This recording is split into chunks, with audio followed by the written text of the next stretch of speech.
And welcome to another episode of 5 Questions with the Paulist Fathers. And today, all the way from Austin, Texas, is Father Rich Andre.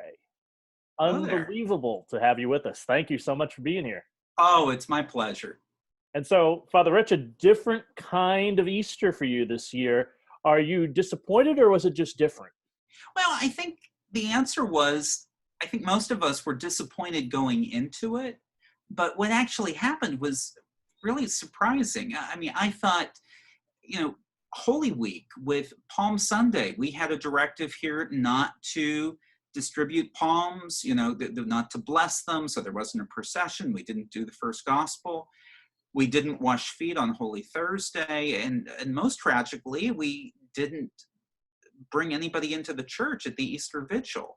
And so I think all of us went in with this great disappointment, but each of these liturgies, people were moved. I was moved in presiding, and we have quite a following online, and people said it was so moving and appropriate.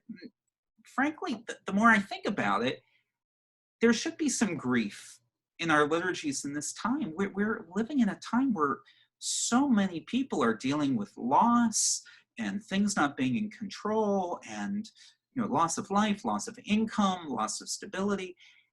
And if liturgy is supposed to reflect something of who we are, well, it should be different. Yeah, should be more worried if people aren't grieving. Yeah, and so I think we all went in with this disappointment, but all of us afterwards were like, well, it's not the same, but it was just what we needed. And frankly, Easter Sunday and the Easter Vigil were, in a way, a lot less stressful because there weren't as many moving pieces. It was just as exciting because everything's different those days, but beautiful experience. Nice. So at this time, what should preachers be preaching about these days? I mean, is this all coronavirus all the time, or going back to just standard operating procedure or something else? Well, I think I have never lived through a time where it seems like 99% of the headlines of any newspaper are about one thing. They've been this way for a month, more than that. This one story. This thing is pervading our lives in a way that I've never lived through anything like it. And so when I start preparing to preach, I don't start thinking about coronavirus, but we like to say preachers should preach with a Bible in one hand and a newspaper in the other.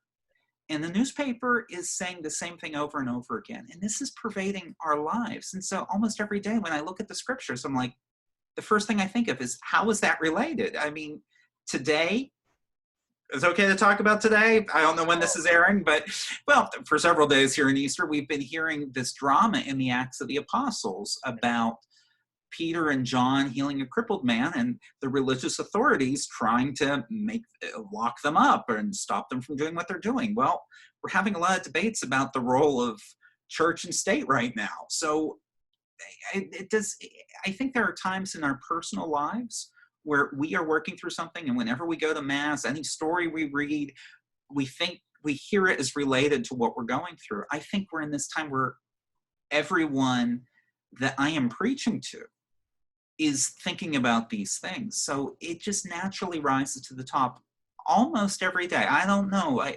I've preached on every Sunday about it. I can't tell you if I've preached every daily Mass about it. Nice. So you have a rich musical background. See what I did there? Oh, yeah. What's on your isolation playlist and why? Well, I am using the exact same playlist that I always have on, basically. Yeah. I have that same eclectic mix. It's one thing that stays the same. I mean, I'm probably spending more time at a computer, so more time listening to the music. But before I zoomed in for this call, let's see, I think the last piece I had on was part of Schubert's Ninth Symphony. Yeah. And I think at the time of the call, I had on some Bill Evans jazz, and probably the next thing up is like a Broadway ballad or something.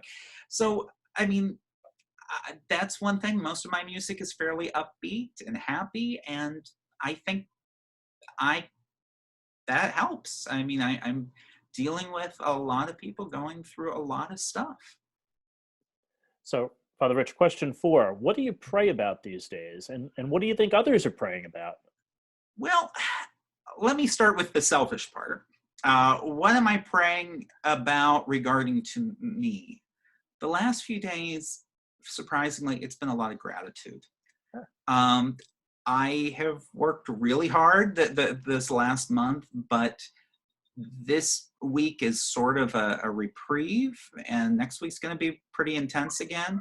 And so it's been a moment of really calming down. My birthday was 2 days ago. Coronavirus birthday is a very interesting thing, but I have so many friends online and people who wrote to me, hundreds and hundreds of people, some of whom I don't even remember who they are, and many people talking about how I've changed their lives. And I just, in this time of crisis, so many people are reaching out and turning to the church here at St. Austin Parish, that I have such a sense of purpose. And I'm so grateful that God's given me this vocation. So that's what I'm praying for myself. Now, the vast majority of my prayer right now is for others. And I am praying for people who are sick, those who have died, including friends and relatives from this virus, and other people who have died in the last month, because this is a very weird, sad time to have a death in your family, because you can't have a funeral. Yeah. We've talked a lot more about people not receiving communion, but we're not baptizing people unless it's an emergency. We're not giving people communion. We're canceling weddings. It's first communions, but I feel the worst for those who are grieving. One of the people I know who's died was my own aunt. She died 2 weeks ago. She was quite elderly and in bad shape, but my cousins can't really have a celebration. It's like this grieving process is in this weird place. I pray for our doctors and nurses. I pray for scientists. I pray for first responders. I pray for those people who are keeping the grocery stores open and the utilities and law enforcement. And I pray a lot for people who've lost their jobs, those who are in the process of losing their homes. We at St. Austin's do a lot to try to help people who are on the edge, and the phone is ringing off the hook. Some weeks we're getting 100 calls for people needing help with rent and utilities, and we're trying to help those that we can. So a lot of prayer for all of those people. Yeah. Rich, Father Rich, on the other side of this, question 5 is, how will the pandemic change the church? Well, I'm a Paulist. And Paulists love to talk about, the fancy word is ecclesiology. We're basically talking about the theology of the church. And when I was in the seminary, we talked about the future of the church and the American church in particular at dinner every night. So I could go on and on about this. So you might need to turn me off. But in November, the Thanksgiving weekend, we invited Paulist Father Frank DiCiano here, and he gave a talk on a Saturday morning of Thanksgiving weekend, and we still had people show up, and he was talking about the future of the parish. And then he was staying to speak to the priests of the Diocese of Austin, and he talked about that as well. Our idea of parish is a 500-year-old concept. It really comes from the Council of Trent, defining a parish as a little geographical region. And that really has been falling apart slowly over the last 60 or 70 years, ever in the United States, since people have had cars and we've had the highway system, and then with other things happening. And I think that the pandemic is accelerating things that are already happening. And so I think that some parishes are going to actually come out of this with a stronger sense of mission. I think that the St. Austin Parish, we've been here for 110 years or so, 112, and we've built up a real community. We have people coming from 60 zip codes. Yeah. The number of people who are tuning in is really remarkable. There is no obligation to attend Mass online, but yet people are coming, and they're coming every day. More people are tuning into our daily Mass than ever showed up when it was, in person. And You've become a destination parish. Yeah, and well, and I think, I often use the word destination, but I'm going to try to be a little more professional here since this is online.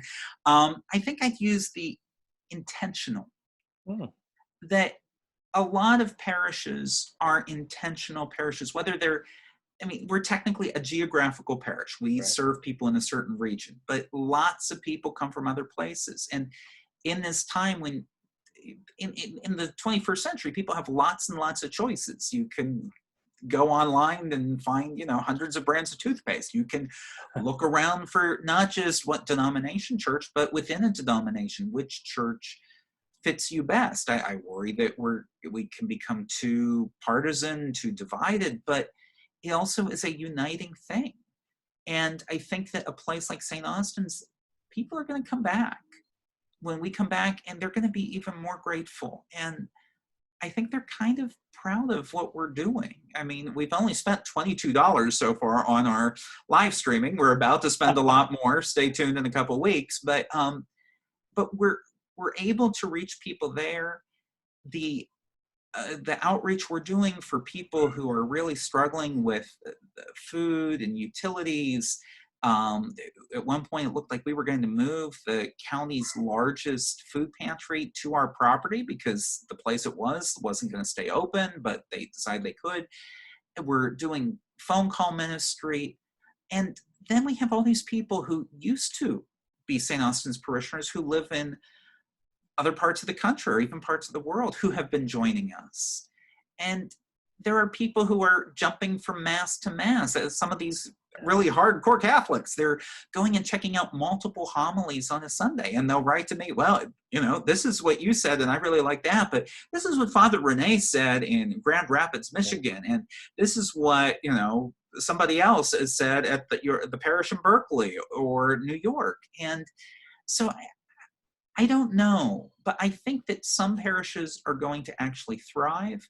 I think that other places where people were just hanging on by a thread and not feeling very involved, I think it's going to change. Maybe they're still going to go to their parish, but maybe they're going to tune in somewhere else for music and preaching that speaks to them now that they've been doing this.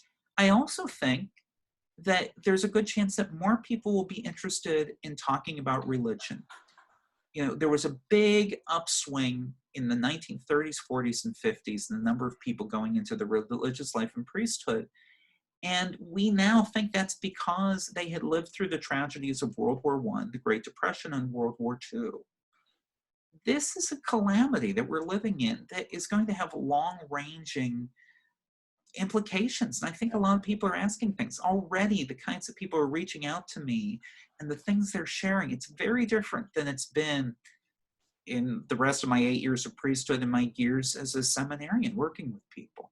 So how's that? I could keep going, but I can stop there on the church and the pandemic. How about that? We will stop there on a somewhat positive note for now.